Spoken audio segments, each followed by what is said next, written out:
الحمدللہ رب العالمین بسم اللہ الرحمن الرحیم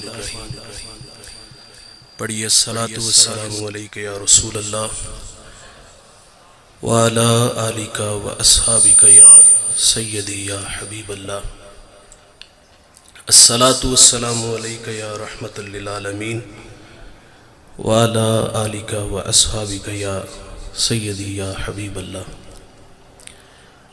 چند باتیں آپ کے گوش گزار کر کے گفتگو سمیٹ لوں گا۔ دعا ہے اللہ حق بیان کرنے کی توفیق عطا فرمائے اور قابل عمل باتوں پر ہم سب کو عمل کر کے زندگی کی راہوں کو درست کرنے کی توفیق عطا فرمائے۔ ارشاد باری تعالیٰ ہے وَلَوْ كُنْتَ فَظًّا غَلِيظَ الْقَلْبِ لَانفَضُّوا مِنْ حَوْلِكَ، فرمایا محبوب اگر آپ کا دل سخت اور مزاج تند ہوتا تو یہ لوگ آپ کے گرد کبھی بھی نہ بیٹھتے۔ جب غزوہ خیبر ہوا تو کچھ لوگ پلٹ گئے، دوبارہ حضور کی خدمت میں حاضر ہوتے ہیں تو آپ صلی اللہ علیہ وسلم عفو درگزر سے کام لیتے ہیں۔ حاضرین مجلس، دین محبت سے پھیلا ہے، دین حسن اخلاق سے پھیلا ہے۔ ایک ہندو شاعر کہتا ہے یہ لڑتے قبائل کو کس نے بتایا، محبت نہیں ہے تو کچھ بھی نہیں ہے۔ کائنات کی چمک، کائنات کی رونق، یہ سب محبت کے دم قدم سے ہے۔ نبی رحمت صلی اللہ علیہ وسلم فرماتے ہیں تم میں اچھا وہ ہے جس کا اخلاق اچھا ہے، اور وہ اچھا نہیں ہے جس کا اخلاق اچھا نہیں ہے۔ حضور کی خدمت میں ایک خاتون کا تذکرہ کیا گیا کہ بندہ نواز صوم و صلات کی پابند ہے، لیکن اس کے رویے سے اس کا ہمسایہ اذیت میں ہے، تو فرمایا وہ عورت جہنمی ہے۔ آقا فرماتے ہیں گھر خریدنے سے پہلے ہمسایہ اور سفر کرنے سے پہلے ہم سفر دیکھ لیا کرو۔ اور حضرت علی رضی اللہ تعالیٰ عنہ کا قول ہے، آپ فرماتے ہیں 5 چیزیں سعادت مندی کی نشانیاں ہیں، بیوی موافق ہو، بھائی متقی ہو، بیٹے نیک ہو، اور ان میں ایک فرمایا کہ اس کے پڑوسی اچھے ہوں، اور 5واں فرمایا کہ اس کا رزق اس کے اپنے شہر میں ہو۔ ہمسایہ دیوار کا ہے یا سرحد کا؟ اگر ہمسائے اچھے میسر نہ آئے تو زندگی عذاب ہو جاتی ہے،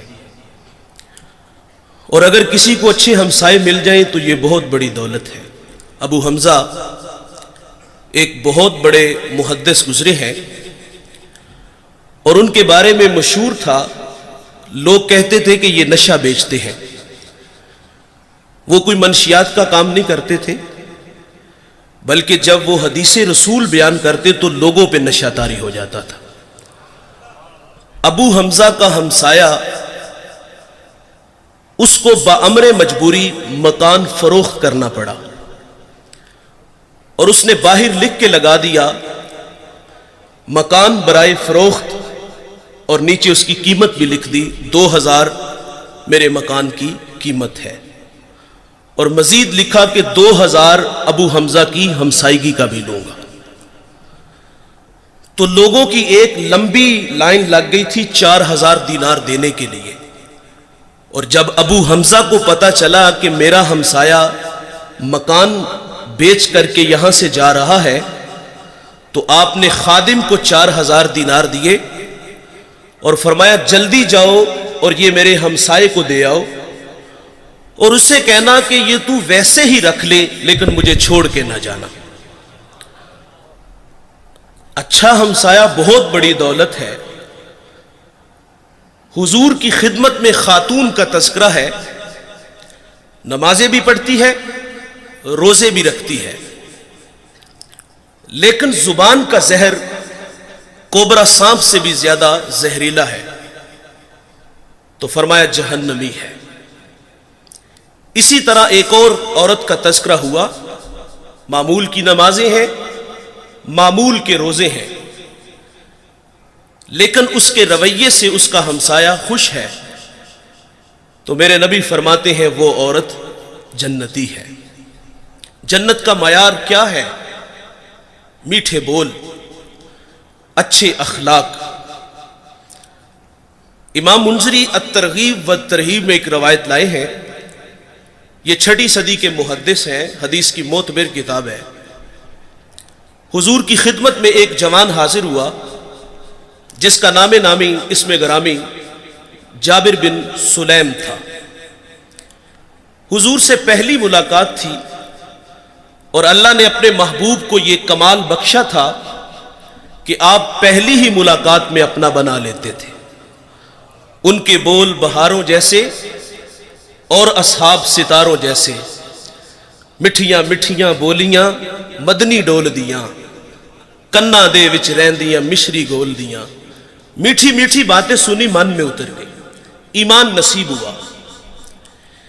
جانے لگے تو حضور سے عرض کرتے ہیں آقا میرے دامن میں کچھ حکمت کے موتی ڈال دیجئے، جو ابھی ابھی ایمان لایا ہے اس کو حضور نبی رحمت صلی اللہ علیہ وسلم نے پہلی نصیحت کیا فرمائی؟ نماز پڑھا کرو، روزے رکھو، حج کے لیے نکلو، مال کے نصاب ہو تو زکات دو۔ جو ابھی ابھی ایمان لایا ہے اس کو سب سے پہلی نصیحت یہ ارشاد فرمائی، لا تسبن احدا، فرمایا جابر کسی کو گالی نہ دینا، اس کو اخلاق سکھائے۔ اور آپ فرماتے پھر میں نے ساری زندگی کسی جانور کو بھی گالی نہیں دی۔ ہمارے بچے بولنا سیکھتے ہیں تو گالیاں سیکھتے ہیں۔ ہمارے گھر کا ماحول ایسا ہے، والد بچوں کو گالیاں دیتا ہے اور وہ بچپن میں سیکھی گالیاں کل بڑے ہو کر وہ والد کو بھی گالی دیتا ہے۔ فرمایا کسی کو گالی نہ دینا، اور میرے نبی کا فرمان ہے مرغے کو گالی نہ دو۔ کیوں؟ فرمایا اس لیے کہ وہ تمہیں نماز کے لیے اٹھاتا ہے۔ یہاں رک کر کے ایک جملہ عرض کروں گا، فرمایا مرغے کو گالی نہ دو، وہ تمہیں نماز کے لیے اٹھاتا ہے۔ آج لوگ علماء کو گالیاں دیتے ہیں جو لوگوں کو دین سکھاتے ہیں، جنہیں استنجا کرنے کا بھی پتہ نہیں نہ ہوتا، جو منہ میں آتا ہے وہ کہہ دیتا ہے۔ فرمایا پسو کو بھی گالی نہ دو۔ تعلیم تو یہ ہے کہ کسی پر لعنت بھی نہ کرو۔ سیدنا صدیق اکبر رضی اللہ تعالیٰ عنہ فرماتے ہیں ایک دن مجھے غلام پہ غصہ آ گیا اور میں نے اس پہ لعنت کر دی، تو نبی رحمت صلی اللہ علیہ وسلم فرماتے لعینا وصدیقینا کلا ورب الکعبہ، صدیق بھی ہو اور لعنت بھی کرے، رب کعبہ کی قسم ایسا ہرگز نہیں ہو سکتا۔ تو آپ جی ہی جی میں شرمسار ہوئے اور اس غلام کو آپ نے کفارے کے طور پہ آزاد کر دیا۔ جابر کو حضور نے پہلی نصیحت فرمائی کہ کسی کو گالی نہ دینا۔ دوسری نصیحت فرمائی کہ جابر نیکی کو حقیر نہ جاننا۔ ہم لوگ گزر جاتے ہیں اس خیال سے کہ بھلا اس کا اجر کیا ہوگا۔ رحمت حق بہانہ می جوید، اللہ کی رحمت بندے کو بخشنے کے بہانے ڈھونڈتی ہے۔ ایک بہت بڑے محدث دنیا سے گئے، کسی کو خواب میں ملے تو پوچھا سنائے صاحب کیسے ہیں؟ کہا جنت کا باغ ہے قبر، آسودہ ہوں۔ تو اس نے عرض کی کہ آپ کا کون سا عمل آپ کی بخشش کا سبب بنا؟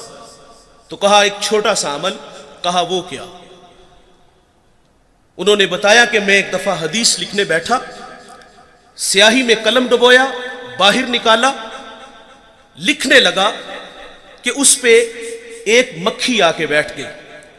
فرماتے میں نے اس خیال سے قلم کو روک لیا کہ یہ مخلوق خدا ہے، پیٹ کی پیاس بجھا لے میں پھر لکھ لوں گا۔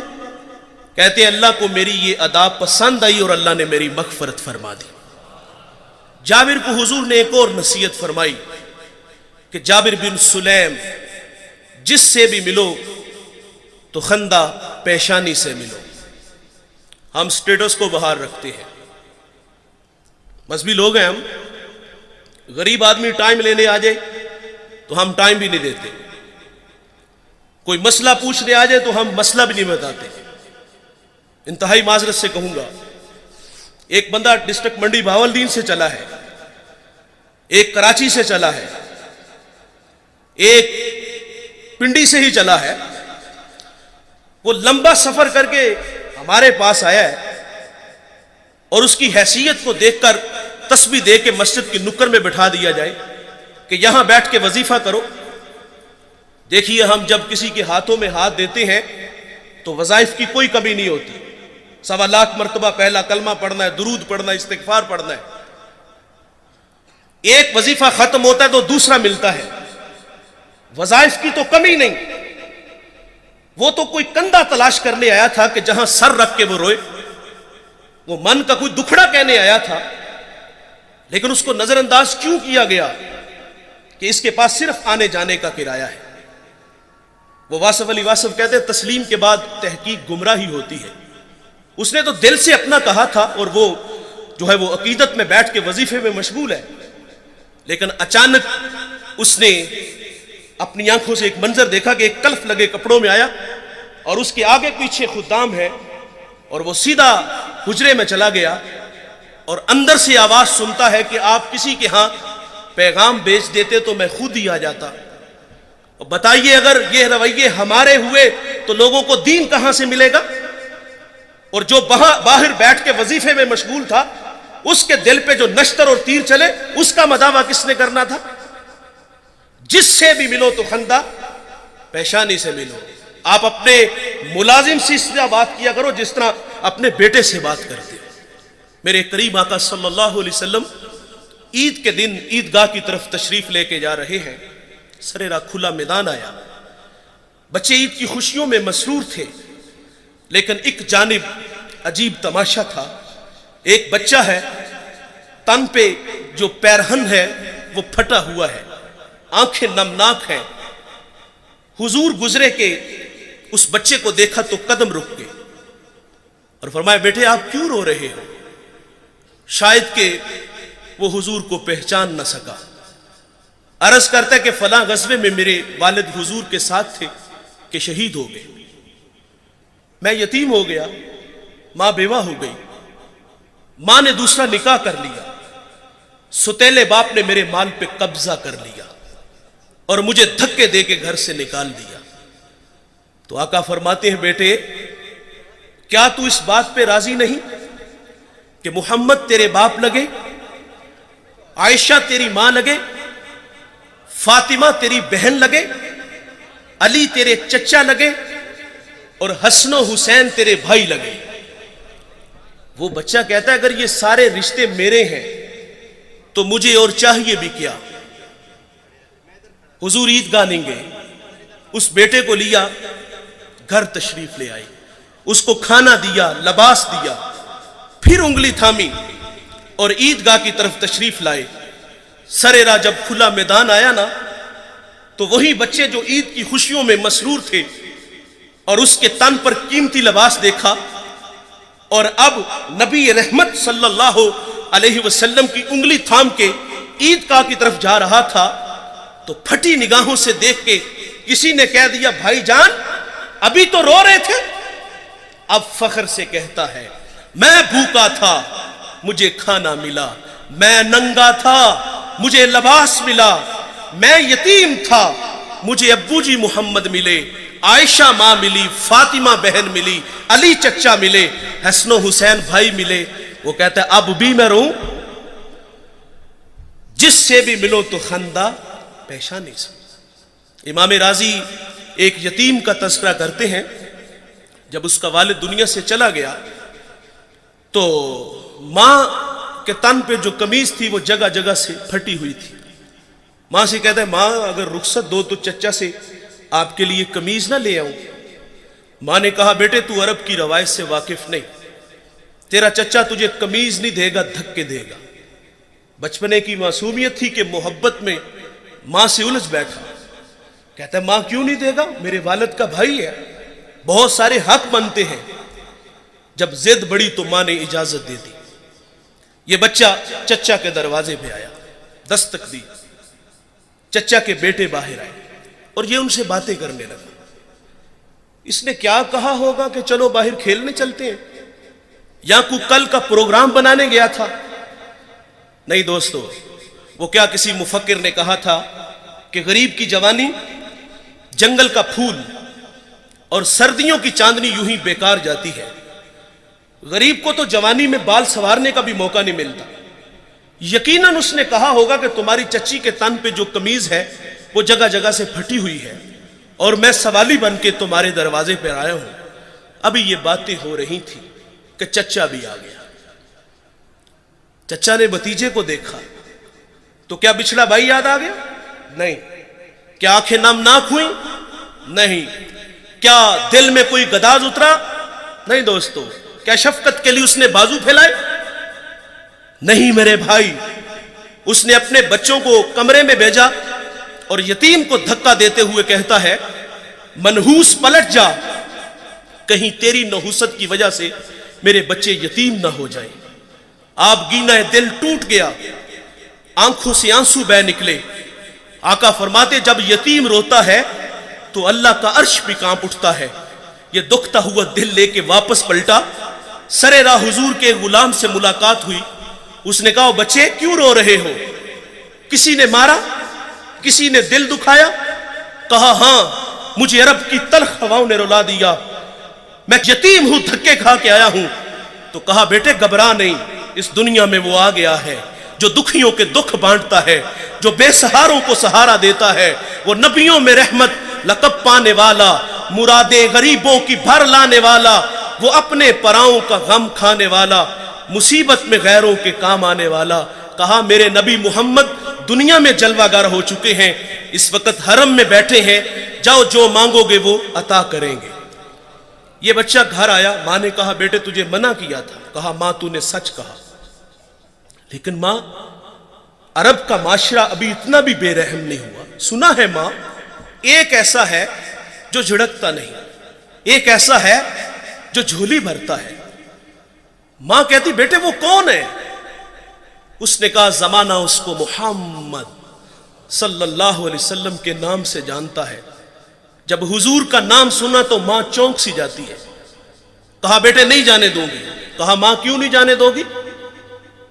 تو والدہ کہتی سنا ہے جو اس سے ملتا ہے وہ اپنی باتیں بھول جاتا ہے اور اس کے دین دھرم کو قبول کرتا ہے. اس نے کہا ماں میں نے قمیض لینی ہے، دے دیں گے ٹھیک، نہیں تو لوٹ آؤں گا. یہ بچہ حضور کی خدمت میں حاضر ہوا. اس پہ کچھ تقاضے بنتے تھے، مانگنے کے کچھ آداب ہوتے ہیں نا.